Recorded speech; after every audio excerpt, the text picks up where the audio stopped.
Save किया था ना? मैं सिर्फ इसलिए गया था क्योंकि उसने मुझे कॉल किया, that's it. But listen तो. Save it for someone else. जिंदगी में सेव करना जरूरी है, मगर जब बात पैसों की हो, सिर्फ सेविंग से काम नहीं चलेगा। इक्विटी म्यूचुअल फंड्स में इन्वेस्ट कीजिए और अपने सेविंग्स को आगे बढ़ने का मौका दीजिए। Mutual fund investments are subject to market risks. Read all scheme-related documents carefully. Bihar government created more than a little bit of flutter in our political debate this week by releasing the results of their caste census or caste survey. You can choose to call it whatever you wish. We had talked about that and given you details in an earlier episode of Cut The Clutter. In fact, broadcast this last Monday on 2nd of October, Mahatma Gandhi's birth anniversary. However, behind that, we also have to see what has it led to, and that is the important thing, because I know I see a lot of response from many of you saying, when will India move away from caste? Why are we so caught up with caste? The fact is, as long as there is politics, as long as there are elections, there is democracy, there will be identity. Now, identity can be determined by language, by religion, by the region, by caste, or within a religion by sects, etc., etc. So identity will always be quite central to any democratic politics. You can look at America, for example. Look at any country in Europe, any democracy, you know who will get votes from which groups. For example, blacks, Asians, immigrants will vote for one party usually, or one side. In most countries, they will vote for the liberal or the left of center side, whereas the Christian white population will be seen to be more inclined towards the Republican Party. So these are all examples of identity politics. So Democrats will see what else they can do to consolidate the blacks, the Hispanics, the Asians. At the same time, the Republicans will see how they can consolidate their own base and try and get some out of the others. That's the way politics is done. So we can't be judgmental about caste politics in our country, because everybody plays caste politics. The Prime Minister said, for example, that the opposition hates me because I'm OBC. So that shows that it's an insult to all OBCs. Bihar is also, in many ways, Bihar is the fountainhead of the modern version of caste politics in India. What is the modern version of caste politics?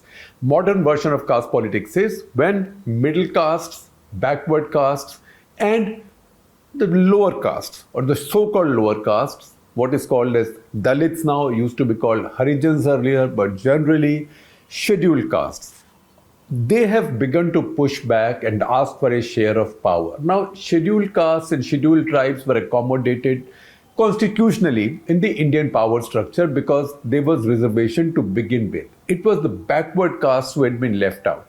Now, backward castes also are the largest number, as this Bihar survey tells you, or survey of census, again you can choose your description, that tells you that 63, that is almost 2 in 3 of our people belong to backward caste. This is Bihar, but I don't think it will be that much different in any part of the Hindi heartland, which determines who will rule India. And other states also, away from the heartland, also have their own caste breakup. So these backward castes had not really made their presence felt in power politics. That started in 1967, and that started in Bihar. So I will tell you a little bit more about that as we go along. But the important thing is that Bihar it is where the middle castes and backward castes found their place under the sun, because they created their own politics. So if you see the list of chief ministers of Bihar, Bihar has had a lot of political instability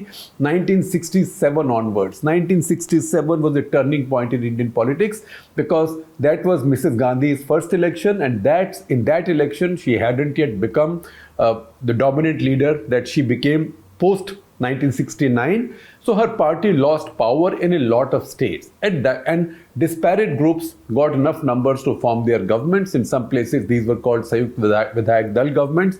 They didn't last very long because these were really alliances of convenience. Bihar also saw some alliances like that come into power. So that alliance in Bihar produced a bunch of new leaders. These were essentially die-hard socialists many of them Lohiites, but also many of them were from these other backward castes. One of them was Karpuri Thakur. Karpuri Thakur, in this first non-Congress government in Bihar's history, 1967, he became Deputy Chief Minister and also Education Minister. Now, Karpuri Thakur in so many ways is today honored and today remembered and lionized as the man who empowered the backward castes in Bihar, because he started the movement.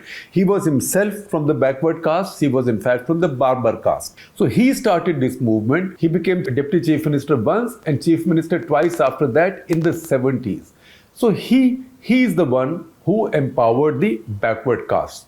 So in fact, if you look at the parade of chief ministers that Bihar had chief ministers who did not last very long, some 17 days, 51 days, 101 days. The same man came back for 52 days. Same man again came back for 301 days. So this procession continues from 1967 until 1990.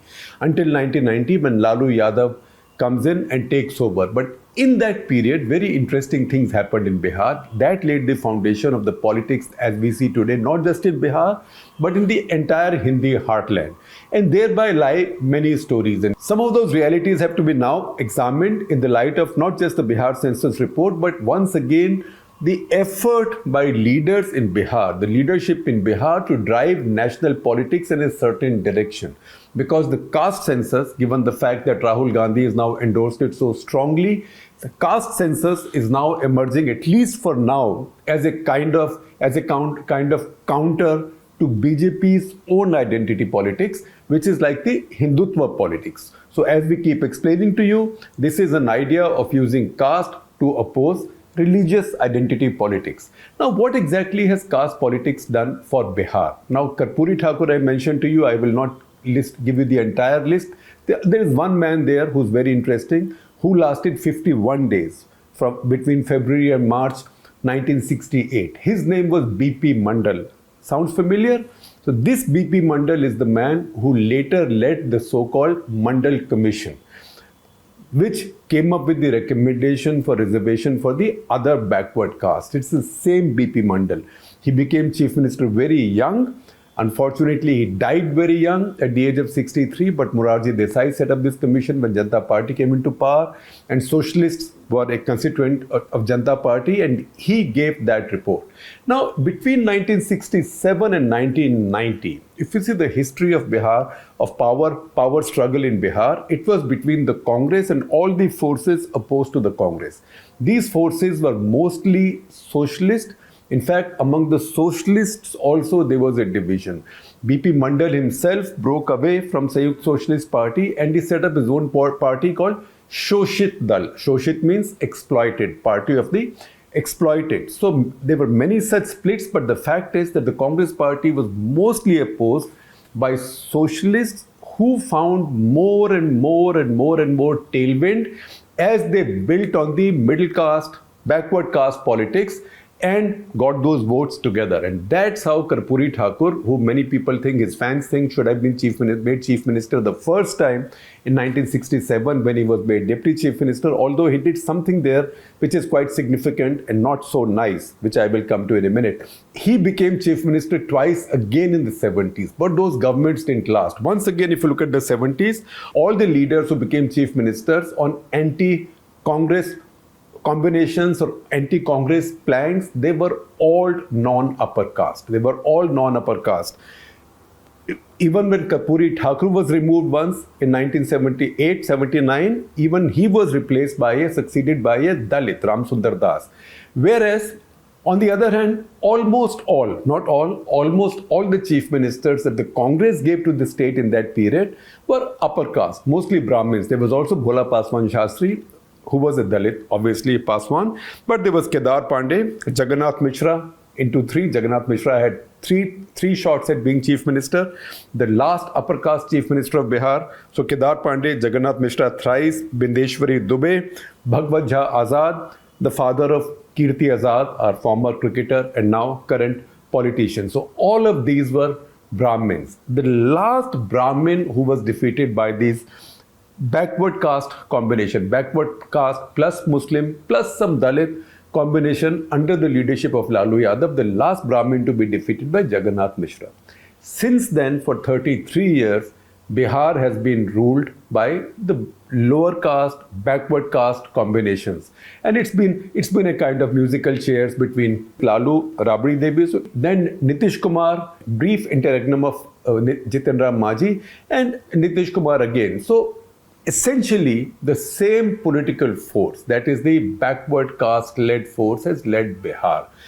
How good has that been for Bihar? I'll give you some data and give you some comparisons and also raise a question in the end. I will use a little bit of opinion in conclusion. First of all, backward caste empowerment, lower caste empowerment is a virtuous thing. The experience of Tamil Nadu, the experience of Kerala, the experience of many of the southern states tells us that this is a virtuous thing, because many of the states who went this route have actually done much better. They are the engines of growth for India. Their social indicators are brilliant. Their per capita incomes are improving. They've also become the states that generate jobs for people from other parts of the country. It did not quite happen in Bihar. And how starkly revealing that picture is, I will explain to you by using some data. So if you look at states in India, the poorest states in India, and the distance they are on the negative side from the average income levels in India. If you look at our first chart, this lists India's poorest states and tells you how far are they from the national average income, national per capita income average. See Bihar. Bihar is the farthest. It's the farthest. National per capita income is 1,78,000 rupees. What is Bihar? Bihar is 56,000. So do a little bit of mental math. It's less than 1/3 of the national average. It's less than 1/3 of the national average. It's way lower than all the other so-called Bimaru states. Of course, Uttarakhand is broken away. But look at Bihar. Look at where Bihar is languishing. Our second chart, look at the poverty rate in Bihar. Poverty rate in Bihar is the highest in the country. 33.8%. That means more than 1 out of 3 Biharis is below the poverty line living in Bihar, which is a very bad picture. You can see in comparison the other states in this chart. UP, for example, is 22.9%. So Bihar has fallen way behind Uttar Pradesh as well. All India average is just 15%. So Bihar is twice as bad, more than twice as bad as all of India. In fact, if you look at some of the other poor states, which are seen as poor states, and they are poor states, which are not part of the Bimaru group, say Assam and Odisha, the poverty rate there is 19.3% for Assam and 15.7% for Odisha respectively. So you can then see how far behind Bihar has fallen. Then you see the list of 10 poorest states. Bihar is the poorest, right? And I know some people like to say that, oh, Bihar looks the poorest because Bihar lost Jharkhand, because Jharkhand is what had all the natural resources. So all the natural resources, industry, Jamshedpur, Dhanbad, all of that went away and Bihar was impoverished because of that. Now, all right, it must have made some difference, but the fact is, it's not as if Jharkhand is doing brilliantly. Bihar is the poorest state in the country. Jharkhand is the third poorest state in the country. So we can't say that because Jharkhand went away, Bihar got completely denuded of its resources. Then look at some social indicators. That's our chart 4. These are women with 10 plus years of schooling at the time of survey. In 2015-16 for Bihar, the number was 22.8. 22.8% women had 10 years plus of schooling in 2015-16. 1920, 28.8%. All India average is 41%. So Bihar is way behind.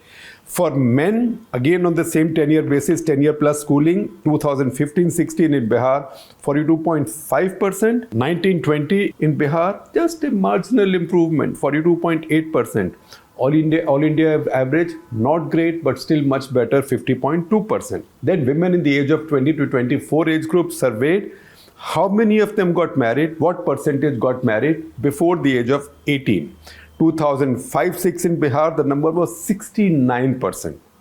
2015-16, they had made some improvement, 42.5%. 1920, stagnant, 40.8%. One would have thought with all these bicycle schemes for school-going girls, etc., Under Nitish, Bihar would have made great strides, but unfortunately, those strides have not taken place because what happens is, and this is a little bit of opinion, but I think it's well argued opinion, that if you start getting votes purely on identity, then you don't have that much incentive to improve people's lives, and that's why we see the difference between Nitish's first term and his subsequent terms.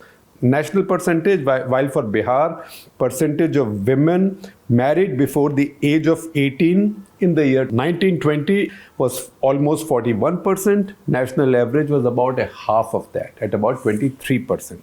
Once again, total fertility rate. That's our next chart. Total fertility rate, Bihar started quite badly in 2005-06. 4 per woman, which means 10 women produced 40 babies between them. 15-16, 10 women produced 34 babies between them. So some improvement, but very little improvement. 3.4 in 15-16. 19-20, again some improvement, but very little improvement. 3. So Bihar is the fastest growing major state in the country. The national total fertility rate is 2, Bihar is 3. So that's 50% higher than the national average. Next chart, women surveyed between age 15 to 19 who were already pregnant or had delivered a baby. For Bihar, for 2005-06, the percentage was 25. By 15-16, it improved a little bit. It became 12.2%. By 1920, between 15-16, 18-19, stagnant, 11%. So this tells you the difference between Nitish's earlier terms and subsequent terms. All India average is 6.8%, about half that much. Again, institutional births. I'm listing all of these because these are important social indicators, that these tell you how well is a state, a people, a society, even a caste group is doing. So institutional births, how many babies are delivered in a hospital setting or in a modern setting. In Bihar, in 2005-06, the number was just 22%. It made great improvement. By 1920, it went to 76.2%. National average, however, is 88.6%. But still, I would say this is an area where Bihar has made a sizable improvement, and hopefully this will now lead going ahead, because this will also reduce infant mortality, and probably this will take away the pressure to produce more babies. It's also instructive to see the areas in which Bihar has made the most improvement.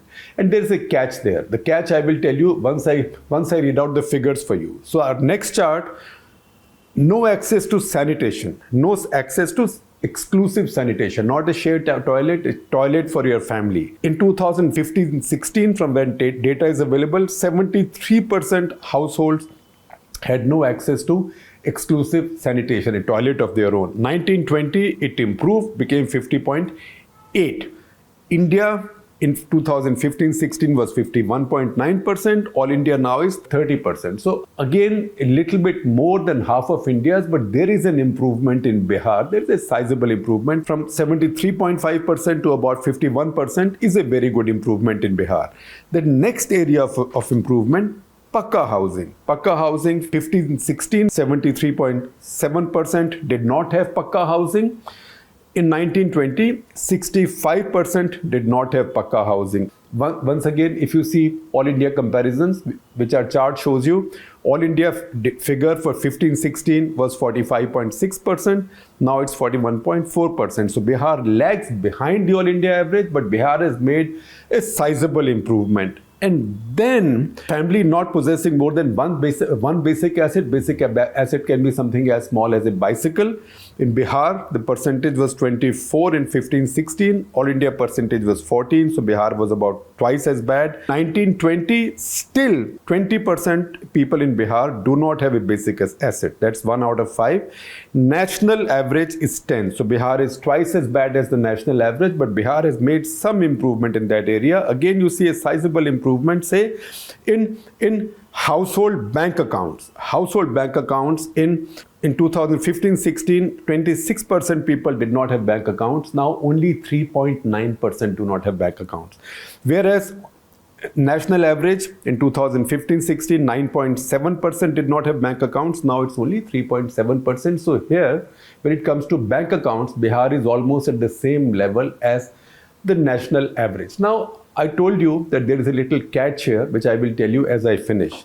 So what is the catch? Where do you see improvement? You see improvement in sanitation, pakka housing, minimum basic assets, and bank accounts. All four of these are areas where it is the center which has schemes which are making a difference in most parts of poorer India. These are not schemes of the Bihar government. Now, where is it that Bihar lost its way? Now, if you look at Bihar and compare it with, say, Tamil Nadu. The Tamil Nadu from 60s onwards, around the same time, 1967, DMK came to power in Tamil Nadu.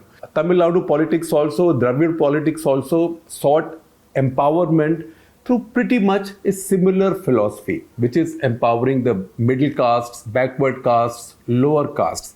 There it might have been seen as an anti-Brahmin movement. But basically, if you exclude the Brahmins, if you so wish, they took all other castes along. They got empowerment because of that. But in the process, they've created the socio-economic miracle of Tamil Nadu. Whereas using a similar philosophy, Bihar has got left behind. So I will not go into too much detail. In fact, my colleague DK Singh, who's our political editor, he will explain it to you subsequently in his writings and also in videos. So keep an eye out for that. But the fact is, I told you that Kapuri Thakur did one thing which I will keep till the end.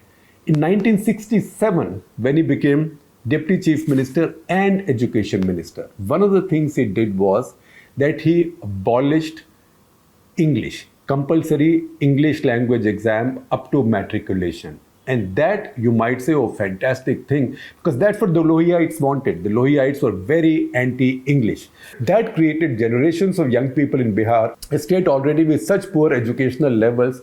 It created 3 generations of young people in Bihar seeking out employment who had not had basic education in English language. And that is one of the big negatives that Bihar embraced as part of this caste-based politics that Tamil Nadu did not. Tamil Nadu actually went in the opposite direction, exactly the opposite direction.